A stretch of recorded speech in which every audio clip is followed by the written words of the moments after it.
On my case, I spend time with my two nephews, my sister, and my parents.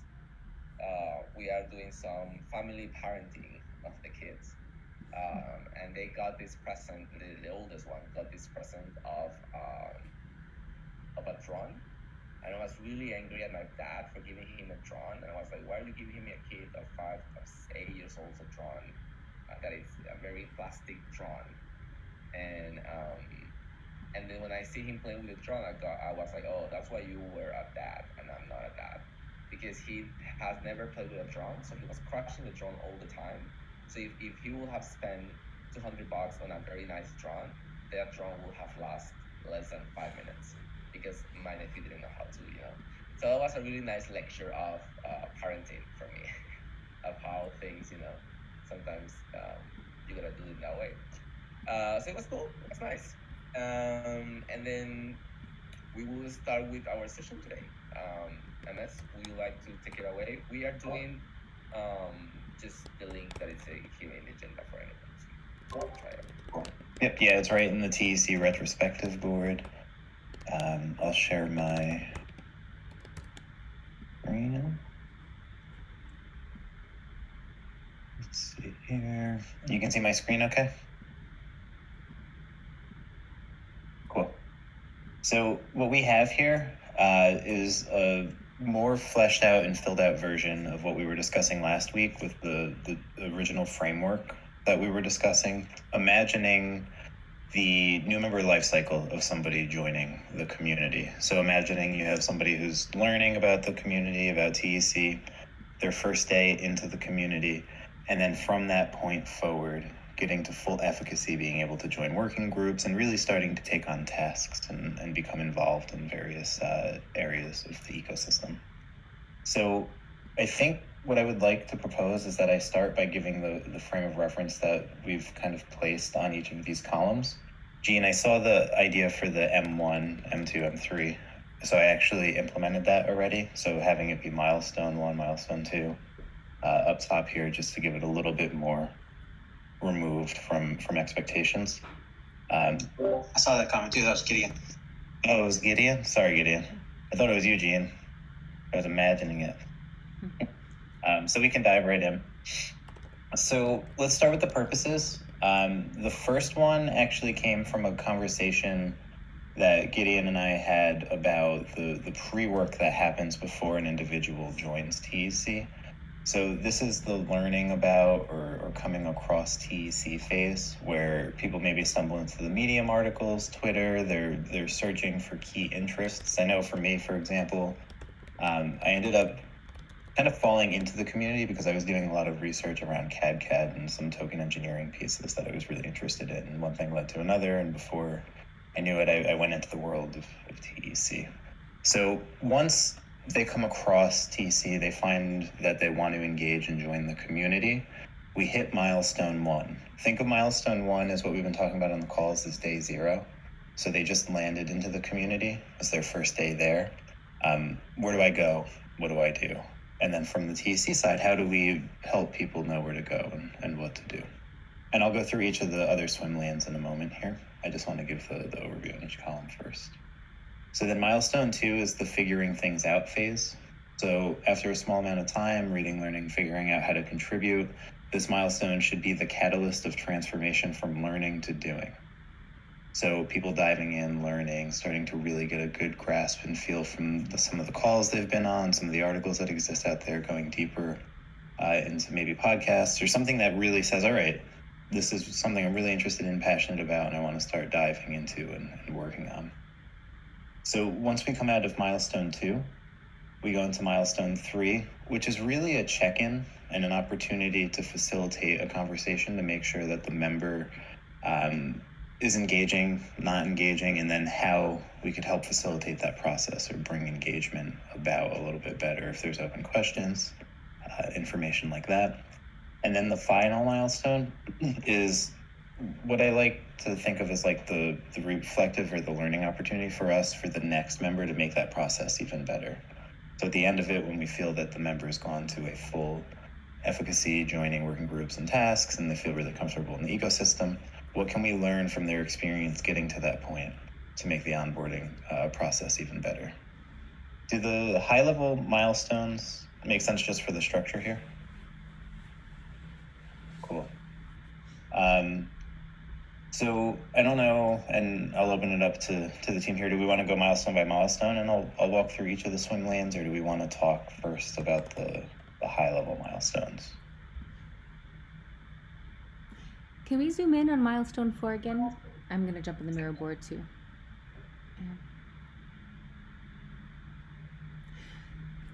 I guess the only, and I saw this before, I don't know why I didn't click before. I guess the only comment I have is that I think that the learnings is part of each milestone.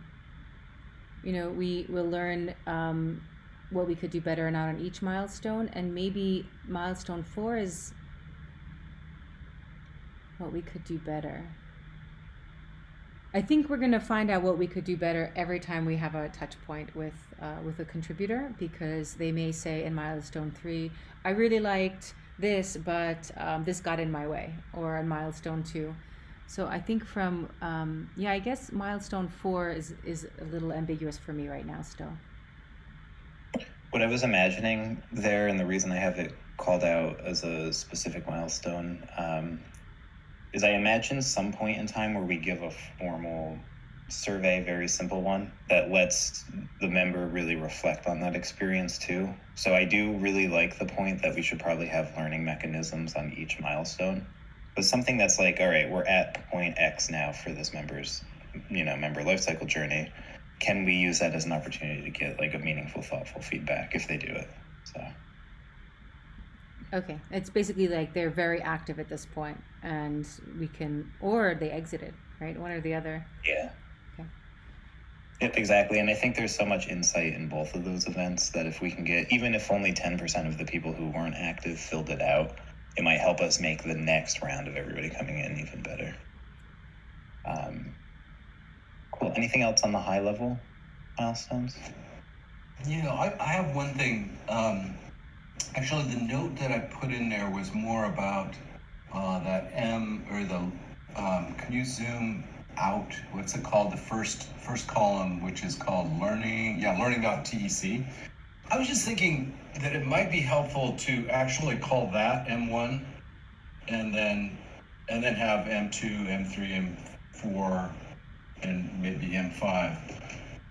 The reason I'm suggesting that is because if we so far right now, the focus on M1, if you look at that, that's kind of the Communitas kind of perspective of like, once they've landed here, it's the job of this working group to kind of like get them engaged and stuff. But I think it might be helpful for us to take it back to that other column and just think about this whole thing as a continuum that's really for the TEC in general, right? So that column might be where, we kind of share responsibility with the comms working group, and that it's more about awareness building, like awareness and interest building.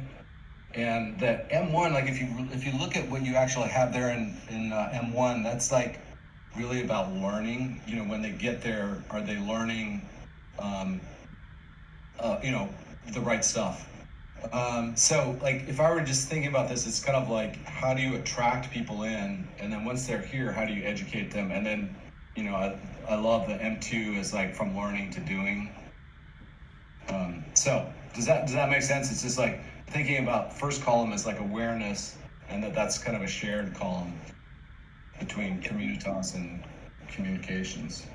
Yeah, that makes total sense. And I think it actually opens up a question that I hit a couple times as I was starting to fill out the board here, which is where do we want our process to pick up from, right? Because M1 has a lot of overlap with comms, right? So is it something where we have individuals coming in from comms and then we just assume from M1 forward, or do we have a place slotted in this visual for what we're doing in Communitas for that pre-learning phase? I like having it there because it says, all right, here's like the pre-work that somebody probably took. It lets you connect the dots of how they might be coming in. And actually that opens up a good point. I want to see if there's any thoughts around that first, and then I have some more I'd like to hop to. Yeah, I'll say there's a lot of overlap between Communitas and communications, and in fact, a lot of us attend both meetings and sort of have regular syncs with each other too. And I love the idea of that sort of being the, you know, that's the beginning of that's the funnel, right? That leads into the rest of the experience. I think it's a good, just a good way to tie it in with the other milestones, actually.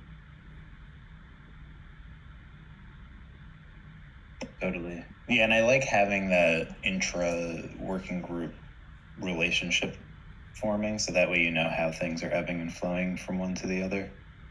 What was interesting from there, Tam, I went through the spreadsheet you had shared with me from Vi of the onboarding data. And I initially wanted to start imagining a segmentation of people just based on like Web3 experience, and then maybe a layer deeper of like technical, non-technical background and roles. And then as I kept reading through it, I circled back to a lot of the key roadmap pieces that we had started to identify with LBS and Aloysius and Gideon when we were going through that whole process of the chatbot. Mm-hmm. And I see a lot of recurring comments of like, I'm here because I have a project and I want to talk to the community about the project or learn more about token engineering that way. I'm looking to contribute. I have no idea. I'm just here for the ride and see where I can go and what's of most interesting value to me. So I think there's a lot of nuance in here. And one thing I definitely need help with is how we imagine, like the best way to say between both the members' perspective needs and then our TC's perspective and needs, how we can pair against those potential trajectories or roadmaps that people are coming in with. Does that make sense? So these two swim lanes to me are probably the biggest areas at the first two steps here of nuance that I want to get right. And I know it'll continue to evolve as we gain more insights and more intel on why people are joining the community. But I would like to almost plant a flag on some key roles and ideas now, because something I've come across with a lot of DAO conversations recently between either Medium articles or just listening in on other DAOs is they haven't, that's like a big sticking point. I know a couple of people that joined, for example, like Raid Guild and stuff, and they have cool roles and everything, but it still isn't fleshed out in a way where like the roadmap truly brings you to that key interest point. I don't know if there's any thoughts. Yep, that's a really good insight. I mean, that's this specific spot and stage is where so much nuance gets lost and in other in other DAOs that I've been in, and to put to really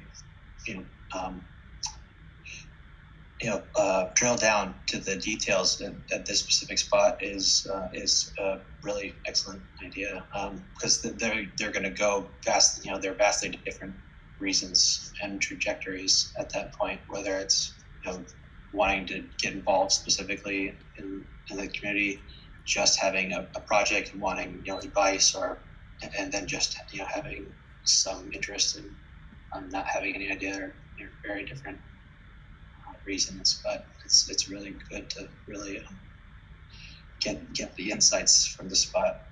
It's a good idea. And I want to because I do think there might be the potential of paralysis by analysis in terms of like going so deep on it in the beginning, but I want to find what like that initial MVP would be for those roles. So I'm happy you're aligned with that, Gene. I think if we could find those initial tracks, it would be good. Sorry to interrupt. Welcome, I've heard, to the Communitas working group call. All our calls are open, so you're more than welcome to participate. We are right now talking about members' LifeCycle in our server. So you can unmute yourself and ask any questions if you feel like at any moment of the call. So back to you, MS. Thanks, Arnold. Can I just jump on the roles thing? I am also a huge fan of the roles thing. I think it's going to be so important when you go through that data on the survey data. It's just so clear that there's all these different types of people coming in, and I think it actually is going to go back out to the awareness building. Like on Twitter, on Medium, YouTube, like even just like if you look at like. There were a whole bunch of people who came in over the last 2 weeks a lot from Griff, right? And if you look at those people, they're very technical, right? Like they're, like you can already see that we actually have like some different funnels out there, even though we may not have even tried to do that, but like there's certain people in certain avenues where we're going to start to attract like people out of the Web3 space. And then my guess is that, if we wanted to, we could probably get some folks who have just general interest in token engineering, don't know what it is, but that's like a very different channel. And so I think this thing about roles that you're hitting on here feels like it's almost so I think it's just like as important as what am I trying to say? I think it could almost even be like a horizontal layer in this. It's that important, or it's at least something that we should probably have in like where it says what are the things on the far left. It has the TC needs and then deliverables, artifacts. What's below that? And next steps. I don't know. Yeah, so the idea there, Gideon, just to tie that into, was that we would have kind of like the member's perspective, the TC's perspective. The deliverables are artifacts that support that milestone step. And then the next steps is kind of like our backlog of action items. So we could even have deliverables and artifacts knocked down and then have those key roles and tracked.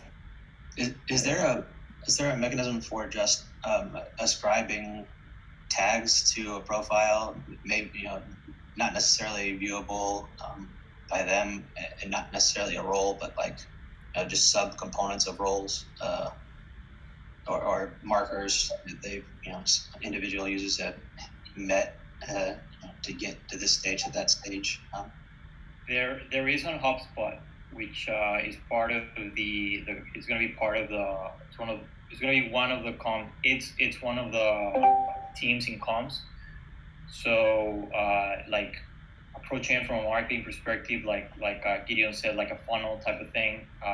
You could put tags on people and start curating the different roles or types of people that you have in the community, get a sense of where get some very rough analytics around that. So that can be something that we're already doing that, so we might as well. Quick question, just to get back a little bit to what Gideon said, do you think that if we clarify the role assignation and the roadmap for the roles along these milestones, it will be easier for people to understand how to pass from M1 to M2? Like, do you feel like if we make clear the role path and the roadmap for that path, this M1 and M2 will be easier to coordinate? I'm just trying to, it's a crappy thought, but just trying to understand that. I think from Gideon's point, if we are facilitating what people are interested in coming into the community about, will increase how quickly they hit the milestone. So I do think that would happen, Eduardo. There's something really interesting that's also been rattling around as I've been putting the pieces in here, which is we're kind of on our own gravitational pull, right? Like we're the planet of TEC and we're here, and then we're passing other planets of gravitational pulls where people are interested, right? So you have like the token engineers, you have people who really just want to participate in DAOs, you have people who really are in common stack and want to continue building out that way. And we're passing these planets and pulling them into our planet. And then once you're here and we're terraforming this planet, just to keep a horrible analogy going, as we're terraforming, everybody starts to take their specific nuances and expertise and go into areas that maybe they didn't anticipate, right? So when we're talking about gravity, when we're talking about comms, when we're talking about the specific technical roles, so it's almost like a twofold thing to me where I'm coming in with a specific motive and need, and then a transformation happens where it's like, oh, I'm most akin with like these 2 or 3 or 4 working groups, and I really want to see what they're up to. And oh, I have, not just these specific technical skills, but I also have these soft qualitative skills that really help in these areas too. And that's where I kind of hit a blocker when it came to roles, because it's like you have the role of how you came in and what you're interested in, but then when that transformation happens, what role are you most looking to fill or most aligned with that would help facilitate the process? Does that make sense? Yeah, and this is the part where I thought, for example, let's imagine role in M1, whatever role you get assigned in M1. So let's call role M1. So if you in M1 have access, in my mind, if you have access that you will get educational tag in M2, for example, or you get a comms tag in M2.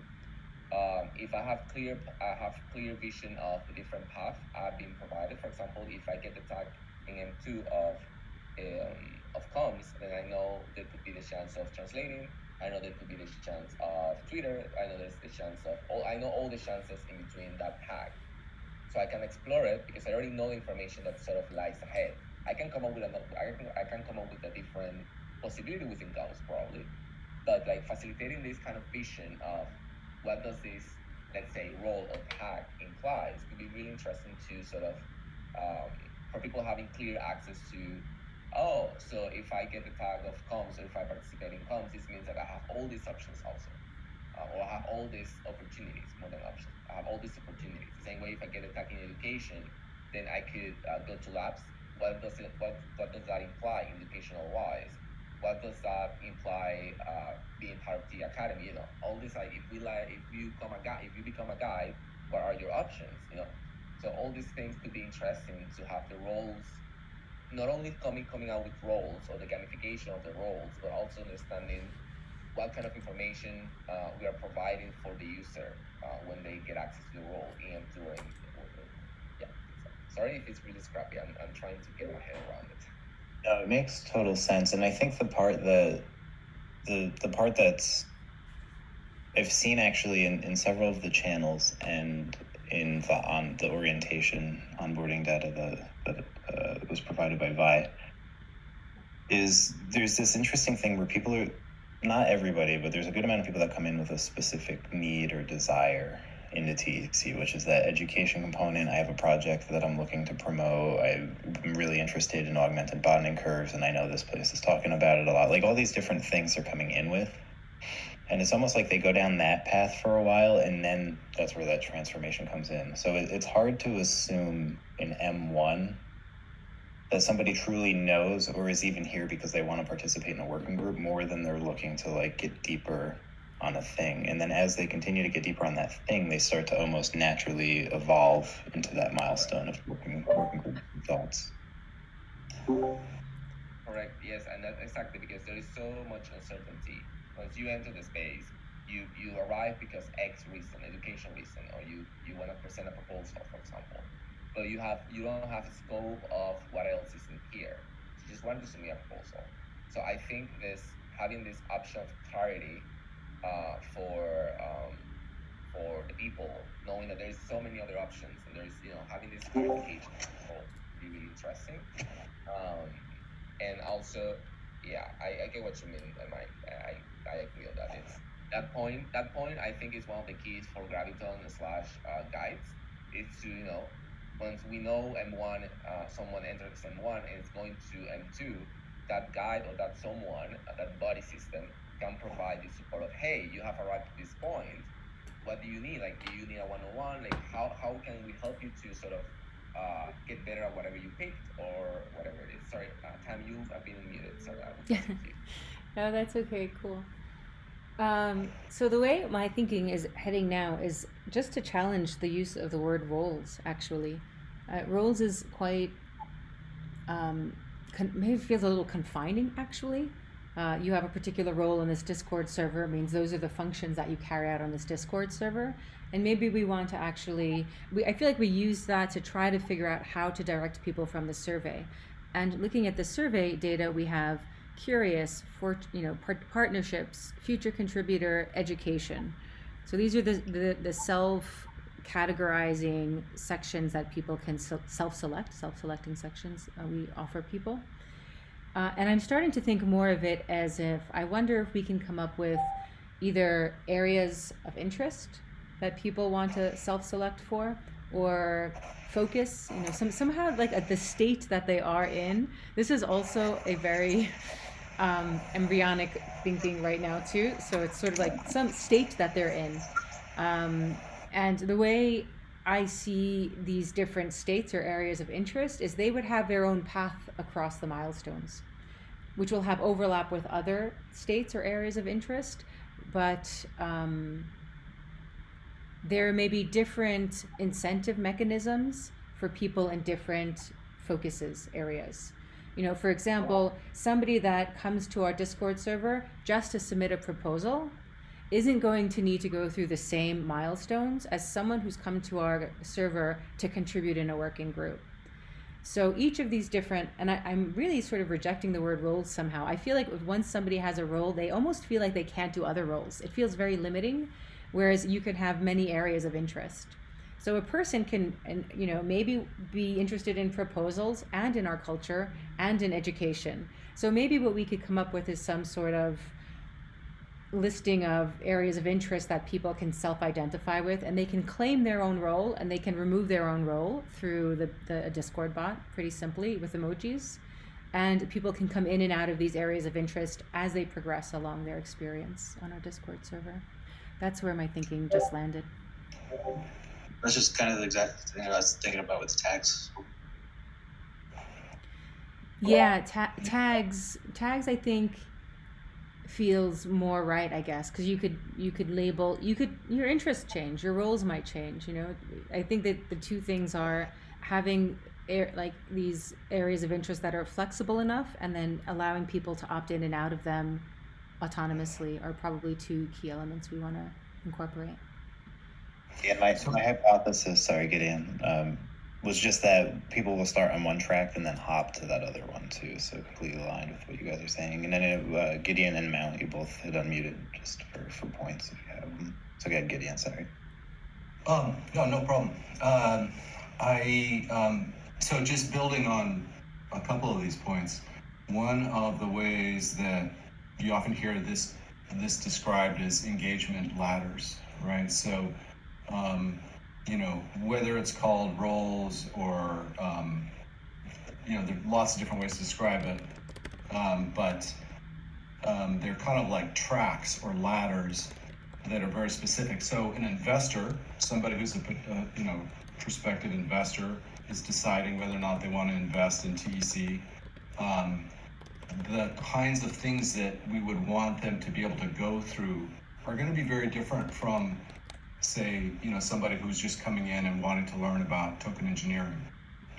And, somebody who wants to come in and do hands-on contributions, that's a different path as well. And in fact, that path probably has branches that then branch out into the different working groups. And to your point, Tam, there's no reason, I think actually a lot of people on this call are in multiple branches at the same time, right? So there's if you go on an engagement ladder, you can go on multiple ladders. And it's just that each of those ladders looks a little bit different in terms of the steps, and it probably involves working groups to some degree as well. Like once you get higher up in that ladder, it's going to become more specific and tuned to the specific needs of that working group, or whatever it is. Might be like an investor, like people who are in charge with relationships with investors.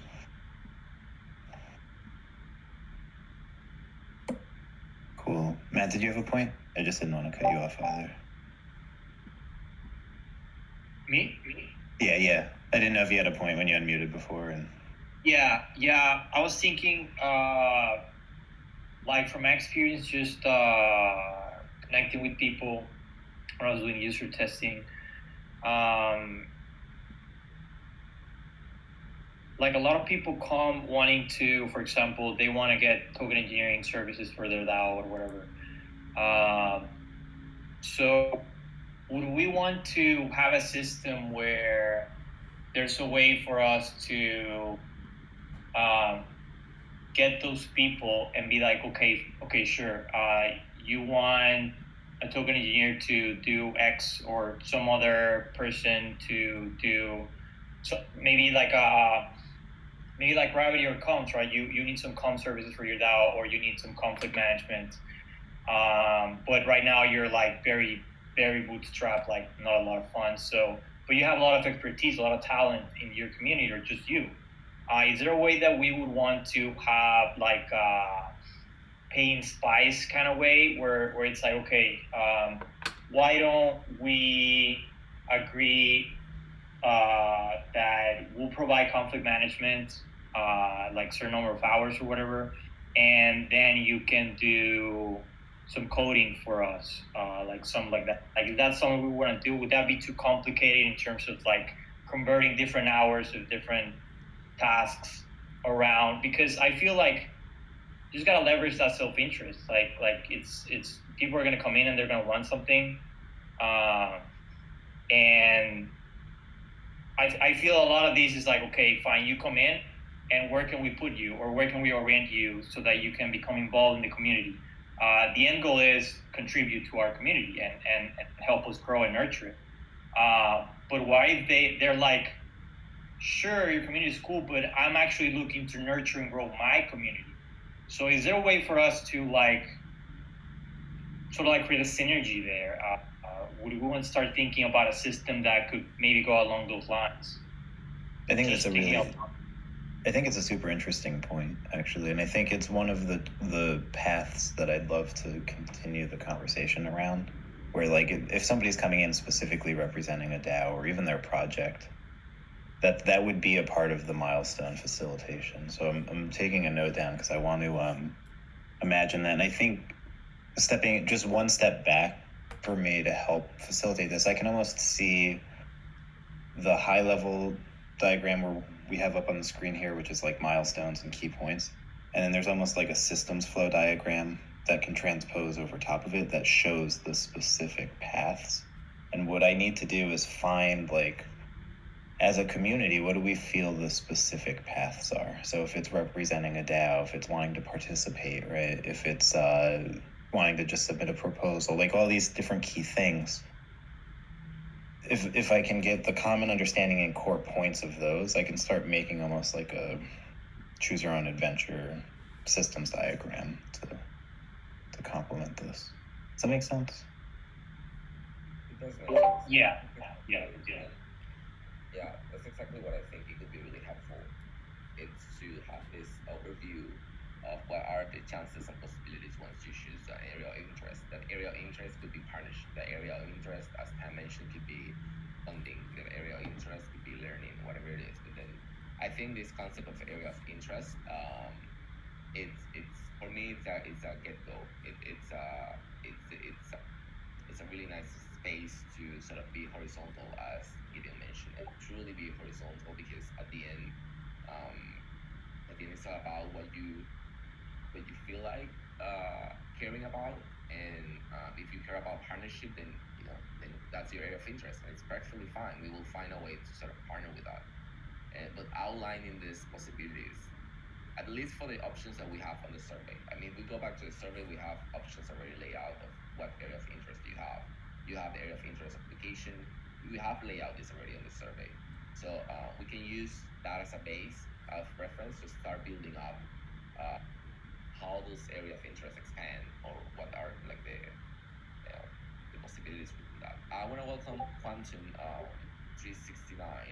Welcome to the Communitas working group call. I have muted you because you are muted. So now if you want to talk or say something before we continue. If not, I will just go back to sorry. 5, 4, 3, 2, 1. If you want to talk, send me a message and I will Cool. back to you, Dennis. Cool. Yeah, I think so. I can definitely build off of the survey options we have. I guess my question is to make sure that we use that as our initial path of this breakout of key points that we would facilitate along the way. So if we're all good with that, I can run that direction. I just wanted to make sure to consider some of the like recurring nuances we're seeing from that initial questionnaire, where people are coming in with like specific projects or something like that too. Well, is it fair to say, so going back to the idea of interest, because that seems to be gelling across a lot of folks, is the purpose of M1, is it M1 or M2? I just don't know, where we are kind of helping people to identify their interest and then start to pursue those interests. That's the question. Yeah. I feel like M1 is the self-guided interest path, and then step 2, milestone 2, becomes a more hand-curated transformation on that. So it's like, okay, cool, here's the places to go with what I'm most interested in. And I think the board we have here will probably go through a little bit of a rework after we've gone through this conversation, because I do see the different paths impacting the milestone facilitation, like Tam was saying, like you were saying, Gideon, where this assumes that everybody, the one we have now assumes that everybody wants to end up contributing, which is our goal, right? So that's a great TEC perspective and needs to help foster a community that's vibrant and meaningful. But how do we have the appropriate paths that offer those opportunities to have people hop in, right? Like, it's almost like if you've learned that thing, right? Like Manu, that you were saying, you learn that thing and you're really interested. Hey, by the way, we have other people that could use your skill sets to help with this or help with that as well too. Yeah, there's so much innovation in the space. People are usually working on another project that gets them paid, and they're working on their own thing, right? And sometimes they're like, well, I have so much talent, I'd be willing to trade doing something for you if you can do something for me. I'm really maybe not that much interested in getting paid. Maybe it's not viable. Maybe you don't have the funds. Maybe there's like a 3-month or whatever, whatever it is. I just want to advance my project, and I'd be happy to advance your project if you can help me advance mine. So it'd just be a way to sort of like these Uniswap, right? These bridges that there are, like they just exchange different tokens. It's like, okay, how do we create a system where it's like this reciprocity can get quantified in a way that it's like, okay, the task that you're willing to contribute is like 5 hours of required 5 hours or implied 5 hours of smart contract development, and then you're asking for total engineering services, which are gonna entail like 20 hours. So like, how do we, that type of thing? And I mean, it looks great in theory, but like in practice, it might get tricky. I'll have to develop more the idea to see how it's gonna actually land. But I do feel like that would facilitate things for a lot of people that come in the community. For a certain section of the community that comes in, I feel they're willing to do that trade. I certainly am for my projects. So can I just jump in? Sorry, I feel like I like the idea and I like where it's going, and I think there's some potential for a future iteration, but I think it's really outside the scope of this basic user journey, because barter, like matching skill sets and bartering work is not something that we would expect to do in the next like immediacy. Whereas this onboarding journey, we kind of need to nail immediately, sooner rather than later. So I like the idea and can see potential there, but I think it's maybe like a future version that we could look at incorporating it into some sort of experience for a new member. But I think like V3 and V1, yeah. And like I just threw into our agenda maybe some ideas around, the areas of interest seem to be pretty blocked, right? Like proposal funding, learning more about token engineering, potential partnerships with the TEC. Hey, I'm just curious. I don't know what all this stuff is and I want to find out more. Or like, I want to start contributing. And I feel like we don't have to use those words. We could use the names of flowers or the names of famous engineers, or, we could be a lot more poetic and creative with how we have these tags. But I feel like these are maybe 5. There could be more stuff, of course, but maybe these are 5 what we would call these areas of interest that people, I don't even know what to call them, but let's, for lack of a better way, let's use that now. And then for each of these, there is that engagement ladder. How do we get funding proposals from their first milestone to the last milestone, and the last milestone for them is a proposal passes. Whereas learning more about token engineering, they have a very different last milestone, and they have a very different engagement path. So shall we, MS, do you have bandwidth to do some sessions and develop this? I can help you with that, and whoever wants to join. But I don't know if you have bandwidth, but I would like to propose a date for working on this kind of development of area of interest and see where it takes us. I think it could be really helpful. Definitely. Yeah, I want to, see it through. So I think fleshing out the key areas of interest, and then the other thing, just to kind of plant a seed right now as we continue the conversations too, or what are the tools in our toolbox for the different milestone pieces. So when we're talking about what we have on the screen right now, this seems most aligned with people who know out of the gate they want to contribute or get to the point where they want to contribute. They're on that type of trajectory, or they're learning, and then they kind of start to go into the contributing phase. So then we can think about the tools along the way, like do we do a co-op? Do we do a specific role when they reach a specific working group area? But then what tools are in our toolbox for people who want to bring a proposal through, right? Because the ultimate goal is that the proposal gets funded. And that's not really the same, from a qualitative perspective, the same type of tools we would want to use to incentivize and help the person really feel aligned with that track. I think here's interesting. I think there is an unconscious collective decision of doing 50 human, 50 bots kind of thing. And I think this tooling that you asked, I think it could be really interesting to sort of keep trying to keep that in mind of the human and tooling incorporations. And for me, for example, the guy role here is interesting for someone who, let's say, wants to propose or someone wants to educate. So we can down the lane focus, for example, having people that are focused on education, people who are in the academy, in the DE server, and they're interested in providing these kind of things or whatever. So we can sort of have this option available. But if the tooling is learning, for example, and they want to learn about Solidity, we send them to Metaverde, and the person PC Lab. So I think here the part of once the area of interest is chosen, and once if they find any confusion on that path, or if they have finished that path and want to do something else, this is the role where the guide can sort of help them, repath or choose something else, or clear their doubts if they have any, or any kind of blocker that they may have. That's what I think. We have 9 minutes left. Mess, would you like to sort of, bye, you meet yourself. I just wanted a point across, something that was being talked about, like having exchange services with like newer communities that are building things. I think that can be a neat idea, but like not in the scope right now.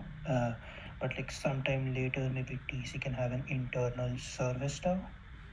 That sort of thing. Like if you look at the Raid Guild, which is basically this but slightly different, like they're mercenaries. So they can have they have a board called Hire Us, which is just like pretty much like a job board. So we can have something similar to that, but instead of like bids, we do conviction voting, and like people in the service tower sub members of our working groups. So for example, everybody in the comms working group can vote on the comms proposals with more weights or something of the sort. But like right now, I don't think we need to identify this, but this is a really neat idea. Yeah, I agree, Vi. I think it's something that continuing the conversation would be really cool. So I think even though it's a future scope, having the conversation now, because it also will start to hone in on what's our value as a group that we're bringing for these different thought leadership areas too, and what do people go to the TEC for. So definitely, we'll catch up async and figure out some brainstorming sessions around that. Story of my life, thinking of something that's like way over there in the future. But it's interesting to think about it right now and see if there's something that we can lay the groundwork for that would enable us to do that later on. Certainly, and, your input, Tom, as always. and we don't want to lose out on the people coming in with that perspective already. So I think it's very valuable to bring it up right now. And Eduardo, just so on our point, the next step that I have outlined is that we really hammer in the paths of interest and start to flesh that out, really map it out. And then how that overlays with maybe a more general graphic like the one we have up on the screen right now. And then I think from there, the tools conversation will support each of the tracks. And I know we want to really get at least like a V1 of this together as soon as possible. So we can connect after this as well and put some times up. We would like to continue that conversation, and then whomever like to join, we definitely keep going. I know we're at 5 minutes here. I don't know if there's anything, Eduardo, you want to do like an open forum quick before the last point, or you want to just hop in the last points? We can finish the last point. I mean, we have a few items in the agenda, but it's just about sharing disciples. So if you want to finish, wrap this up, then I can take the last 3 minutes. Cool. Are there any closing points from this initial brainstorming session that anybody wants to like put a pin on, so we make sure to touch on it in a future session? Yeah, I just threw a few post-it notes on the board just to sort of not lose track of the artifact. I don't know if it's artifacts, but I'll use the word the things that are available to serve as incentive and or to help the new member on their journey. Yeah, you started. I just added some more too. And I think that these will generally apply to probably most of these different areas of interest. So I think it'll be nice for us to list out more there as well. Awesome. Yeah, I'm really excited about considering like we have this toolbox of things, and how does that support the milestones to feel like you've hit, key pieces or points. Cool. Anything else before I hand it back over to Eduardo? Just if there's any work to be done, moving this forward, or if we're still grinding down the details before we proceed on working. I know that there's a spreadsheet that needs updating on the new members. That's something I'm going to be working on later today. But if there's anything else that requires a couple hours of just grinding, then I'd be happy to take a peek at that. Cool. Yeah, I'll connect with Eduardo and see what I think right now it's just that we're good on the paths, and then just get I'll put together a rough skeleton, and then that'll be really the next step, is how do those paths look. And cool. Well, thank you for letting me give weird analogies in the middle of the conversation, and for coming along on the journey here. There's a lot of good points here that actually help with some clarity that I was searching for as I was building it out. So I'm super appreciative of everybody's time and energy here. I'll pass it over back to you, Eduardo. The ones who have to say thanks it's us, or are us, whatever you use there. Thank you for pulling this out. And so basically, moving on with the agenda, we have a few things. The first one is we had a last week meeting with David and Manu for the guides roles, and we went through the document a little bit. Manu suggested some changes also to it at the end. David also had some feedback, and basically we will check it out in deeply and start, like Manu, for example, he picked the part of the manual input of the data until we can do it automatically and sort of filter it out, because sometimes in my case I get sloppy because of the hurriness of sending the messages, so I don't fulfill the entire data from that spreadsheet. That's on one end, and we still we have this one good time mentioning like, okay, but then for example Aloysius and Nick, who they have been sort of helping in Discord, do we make them guides? Do they want to be guides? Or they are just nice people who are hanging out? So I think it's done. Sorry. No, just after you're done. Okay. So I think it's really nice to also have people who are just on our server helping other people. And if they naturally want to be a guide, they are more than welcome to be one. And it's a really interesting kind of process. They all have their own things going on. So I think it's interesting to always keep in mind that the community can help the community without necessarily being a guide. So yeah, that point. Yeah, I just want to elaborate on that a little bit too, and share my thinking around this. So the main thing is that there will be guides who are dedicated, so like committed, that's part of their participation and contribution to the TEC, and there's some compensation that goes along with that. But really, you're sure that they're going to be there helping. And then there's guides that can come in and go out, and they can guide when they know our community well. They can guide when they have the internal motivation to do so. And so I guess I just want to say that there's some, I see guide as being sort of very fluid in terms of they're providing a service to our community, and that the guides that are compensated are the ones that are going to be there all the time. We can you can count that they'll be there. And then there's guides in our community who maybe have other things that take their attention, so that they come in and out.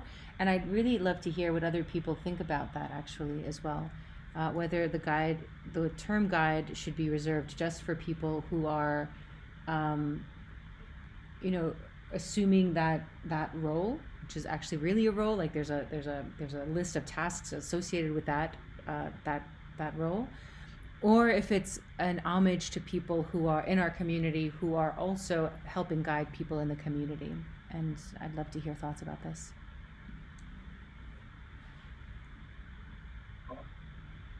I like the cleanliness of the role being somebody who has made the agreement and promised to be available. So what you're mentioning about having some payment reserved for them, and then you just have the other individuals that are really excited to help. I think naturally through praise, we'll get really cool recognition from it. That's just my initial thought, though.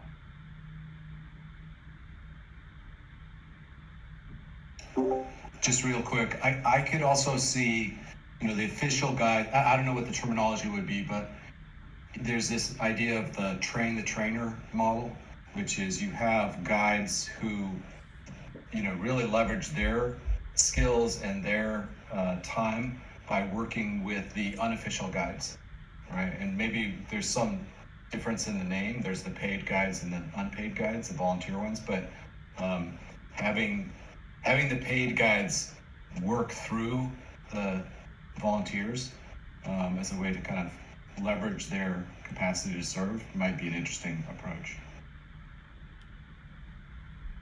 We are on top of the hour, so we're gonna stop here. I want to thank everyone because we're in the middle of the weird holiday season, so half of the meetings in the DEC are on, half not, or whatever situation is going on. So I want to thank everyone for taking one of your time and be here.